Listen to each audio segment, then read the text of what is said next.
In the hidden world of werewolf packs, where fated mates are sacred, and rejection can shatter a wolf's soul, one young healer refuses to stay broken. Silver Killian is only 20, but she already carries the weight of loss and betrayal heavier than most wolves twice her age. Her father, the former pack doctor, had passed his rare healing gift to her before his death. When he died, she took over the small clinic without hesitation. Then her mate, Beta Dane of her home pack, looked her in the eye and rejected her in front of the entire council because she would not give up her work to become a submissive housewife. Heartbroken but determined, Silver buried her pain in double shifts at the clinic and a special calming tea that kept her wolf from howling in grief every night. She was respected as a healer, yet pitied by everyone who saw her as the rejected one. Whispers followed her down the corridors. Some said she was too proud. Others said she had brought it on herself by choosing work over her mate. She never argued. She simply kept stitching wounds and mixing salves, her stormy gray eyes growing quieter with each passing week. When a neighboring pack lost its doctor in a rogue attack, her alpha came to her with an unexpected offer. Bloodcrest pack needed a temporary healer for 4 months while they searched for a permanent replacement. The assignment would take her far from the memories that haunted her every corner of the clinic.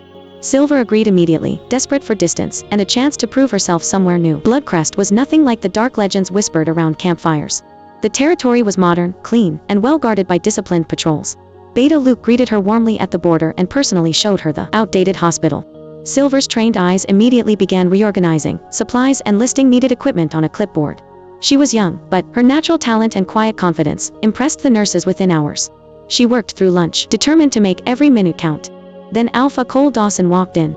Towering at 6'6" with broad shoulders, chocolate brown hair, and piercing emerald eyes, Cole was nothing like the bloodthirsty monster stories claimed. He moved with the calm authority of a true leader. Silver explained why the hospital desperately needed upgrades. Lives had already been lost because of failing equipment and outdated medicines. Cole listened intently, asking sharp questions about specific tools and protocols. To her surprise, he approved every request without argument, instructing Luke to allocate the budget immediately. Before they could finish the tour, an injured fighter was carried in on a stretcher. Deep gashes and bite marks refused to heal even with standard care. Silver's unique gift awakened in response to the crisis.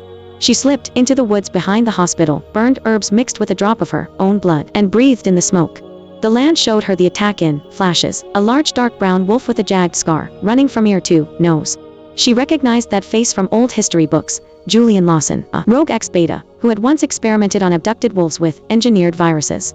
Cole stayed by her side through the long night as they searched dusty books in her temporary office. When she tripped over a stack of old journals, he caught her easily. The moment their skin touched, the mate bond exploded between them like lightning. Silver froze in terror. She could not survive another rejection. Her wolf whimpered inside her chest. But Cole did not hesitate. He looked into her stormy gray eyes with steady certainty, and declared in a voice that shook the room, I, Cole Dante Rilland, Alpha of Bloodcrest, accept you, Silver Killian, as my fated mate and Luna. Tears filled her eyes before she could stop them. The pack cheered when he announced it at dinner that evening. For the first time in weeks, Silver felt something like hope flickering in her chest. She was still cautious, still waiting for the other shoe to drop, but Cole's presence was steady and warm. The real war was only beginning. The injured fighter, Jeff, was diagnosed with rabies, tetanus, and tularemia, all delivered through the bites. Julian had turned diseases into weapons. Silver worked through the night, combining modern antivirals with her father's herbal salves and oils. She created a serum that saved Jeff's life by dawn. When Julian ambushed a patrol and personally bit Cole and 3 others, Silver injected her mate with the same serum without a second thought. Hours later, Cole woke up healed and looking at her with even deeper love and respect. Their bond deepened steadily as they worked side by side. Silver was sworn into the pack and could finally mind link with everyone. She began developing a vaccine so no wolf would ever again fear Julian's bites. Volunteers tested it successfully. Allied packs rushed to produce both vaccine and serum in large quantities. For one peaceful week, Silver and Cole stole quiet moments together, sharing meals in his office, walking the border at dusk, and talking about the future they might build. The connection between them grew stronger with every honest conversation. Then Julian struck again. During a border skirmish, a tranquilizer dart hit Cole.